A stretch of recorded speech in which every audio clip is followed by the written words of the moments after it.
Have you noticed something weird? Philadelphia cream cheese? Not from Philadelphia. It's made in New York, but 10 other foods absolutely are, and most people have never heard of half of them. From a pizza with no cheese to a breakfast meat made from the parts of a pig nobody wants to think about. Each one stranger than the last. Immigrant secrets, accidental inventions, and rivalries that still divide neighborhoods. We are covering it all. Let's start with the sandwich that came before the cheesesteak. Act 1, the famous one, the hoagie, Hog Island sandwich. What if I told you one of America's most famous sandwiches was born inside a shipyard during World War I? No restaurant, no chef, just hungry men building warships. The hoagie is Philly's answer to the sub. A long Italian roll, split down the middle, packed with cold cuts, cheese, lettuce, tomato, onion, oil, and a shake of oregano. The bread does most of the work. Crusty outside, soft inside, strong enough to hold a small mountain of meat without falling apart. Back in 1917, the United States needed ships, fast. So they built Hog Island, one of the biggest shipyards on Earth at the time. Thousands of Italian-American workers showed up every day with massive sandwiches their wives packed for lunch. Co-workers started calling them hoggies after the island. The name stuck. Over the years, it softened into hoagie. And surprisingly, Hog Island doesn't exist anymore. The shipyard was paved over decades ago. Today, planes land on top of it. It's literally Philadelphia International Airport. However, this wasn't the sandwich that made Philly famous. That one came 13 years later, and it was a complete accident. 2. The Philly cheesesteak. Imagine flipping hot dogs on a street corner in 1930, and one random decision turns you into the founder of an American food icon. That's exactly what happened to Pat Olivieri. South Philly, 1930. Pat Olivieri runs a hot dog stand. One afternoon, he throws some chopped beef on the grill instead. A cab driver smells it from down the block, pulls over and demands one. Word spreads. Within months, cab drivers are lining up. Pat ditches the hot dogs and opens Pat's King of Steaks. A cheesesteak is thin-sliced ribeye, chopped and seared on a flat-top grill, piled onto a long Italian roll. Add grilled onions. Add cheese. That's it. The magic is in the chop. Fast hands, hot steel, beef hitting bread while it's still sizzling. Order it wit, and you get onions. Wit out means hold them. Mess up the slang, and the guy behind the counter will know exactly where you're from. Plus, there was no cheese on the original. Provolone showed up in the 1940s. Cheese Whiz, the orange stuff tourists obsess over, didn't arrive until the 50s. And right across the street from Pat's, a rival called Gino's opened in 1966. Same corner. Open 24/7. The feud built the legend. But sandwiches are only half of Philly's story. The other half? You'll find it on every street corner. Act 2, Street Food 3. Brezeln, the Philly soft pretzel. Philadelphians eat about 12 times more soft pretzels per person than the rest of America. 12 times. That's a citywide addiction. So what is it? A soft pretzel is bread dough, twisted, boiled briefly in baking soda water, then baked until it's golden and chewy. The Philly version is stretched long, looped into a figure 8, and often baked in strips of 4 or 5 fused. You tear them apart with your hands. You eat them with yellow mustard, from a paper bag, standing on a sidewalk. That's the law. The pretzel itself isn't a Philly invention. German Pennsylvania Dutch immigrants brought it in the 1700s. Brezel is just German for pretzel. But what Philly did with it was reshape the whole thing, soften it up, and turn it into street food. Why did it stick? It's cheap, it's portable, it's hot. You can eat while walking to work, and nobody judges you. Which brings us to what locals reach for the second the temperature hits 84. Water ice. Try ordering water ice anywhere outside Philadelphia. You'll get a blank stare, maybe a follow-up question, definitely no water ice, because they don't call it that. Locals say water ice. So what is it? Picture something between Italian ice and a slushie, but smoother than both. It's water, sugar, and real fruit, churned slowly as it freezes, which keeps the texture almost creamy. The origin goes back to Italian immigrants who brought granita with them. But somewhere along the way, Philly took it, refined it, and made it its own. Then in 1984, a former Philadelphia firefighter named Bob Tumolo opened a little shop called Rita's. One shop became two. Two became hundreds. Today, Rita's has over 600 locations, and they still do something incredible every single year. Free water ice day, first day of spring. Lines wrap around the block. The city basically declares a holiday over a paper cup of frozen sugar. But there's one snack Philadelphians literally mail across oceans. 5. Tasty cake. Philadelphia natives living abroad will pay outrageous shipping costs to get a box of small, individually wrapped snack cakes mailed to them. So what is it? A pre-packaged snack cake. That's it. Butterscotch crimpets are sponge fingers with butterscotch icing. Candy cakeis are little chocolate-coated discs with a peanut butter or coconut filling. The story starts in 1914.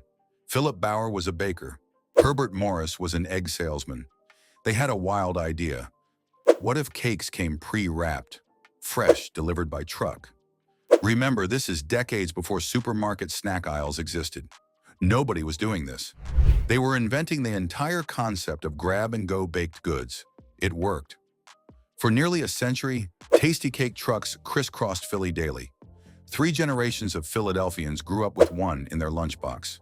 Then in 2011, the company went bankrupt. Flowers Foods bought the brand, kept the recipes, and the lunchbox legend survived. But not every Philly classic is sweet, soft, or comforting. The next 2 break every rule of what they're supposed to be. Act 3. The Oddball Original 6. Philadelphia tomato pie. Picture a pizza. Now take the cheese off. Serve it cold. Cut it into squares. Eat it from a paper bag on the sidewalk. Congratulations. You're eating like a South Philly local. Philadelphia tomato pie is a thick focaccia-style bread dough baked in big rectangular sheet pans, smothered in a sweet, slow-cooked tomato sauce. Sometimes a dusting of pecorino on top, usually nothing else. And it's served at room temperature. Here's where it gets interesting. This was invented by people who couldn't afford cheese. Early 1900s, South Philly, Italian bakeries like Sarcone's were cranking out bread for working-class neighborhoods. Mozzarella was a luxury most families couldn't stretch to. So bakers spread leftover sauce on leftover dough, baked it, and sold it cheaply by the square. Locals affectionately call it gravy pie. A century later, this poverty food has a cult. People line up at 7 a.m. on Saturdays for a tray.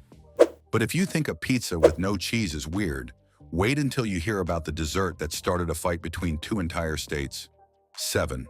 Whoopie pie. It's deceptively simple.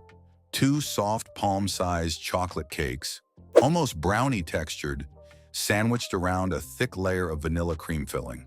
Sweet, messy, impossible to eat politely.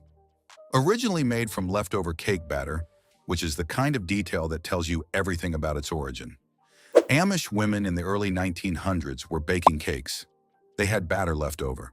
So they spooned the extra batter onto trays, sandwiched the little cakes with cream, and tucked them into their husbands' lunch pails. When the men opened their lunches in the fields, they shouted, "Whoopee!" That's the story. That's actually the story. Except Maine claims the whole thing. They've officially named it their state treat. Bakeries up there insist their grandmothers invented it first.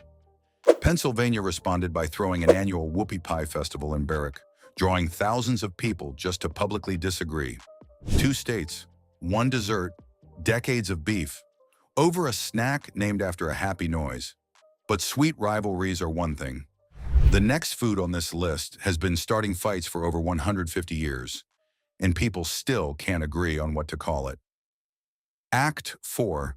Mystery Meats 8. Pork roll. Pork roll might not technically be from Philadelphia.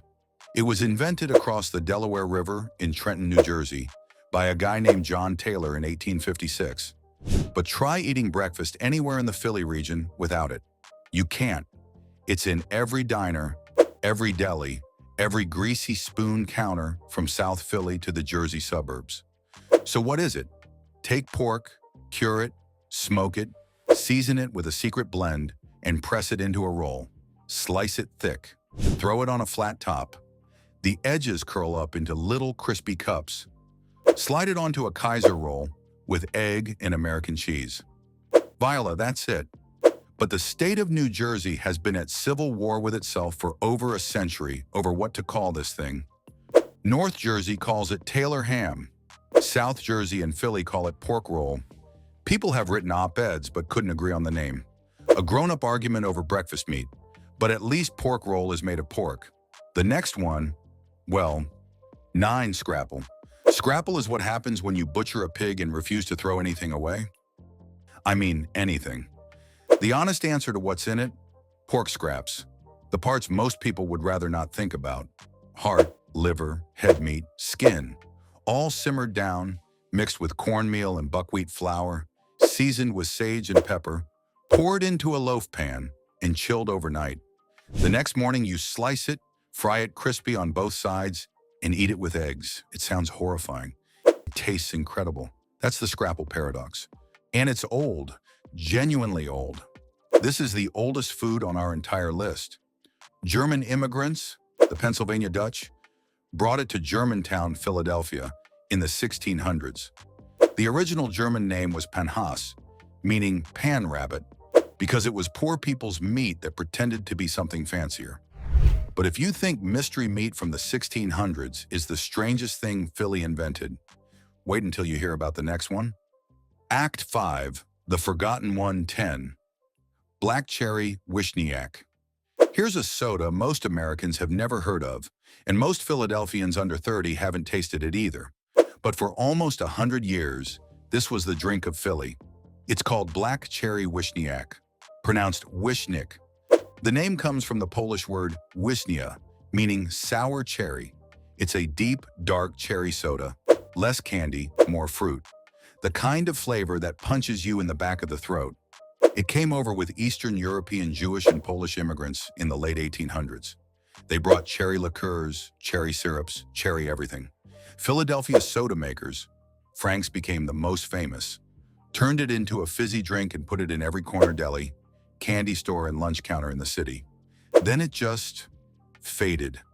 Frank's changed hands. Delis closed. A whole flavor quietly. So there you have it.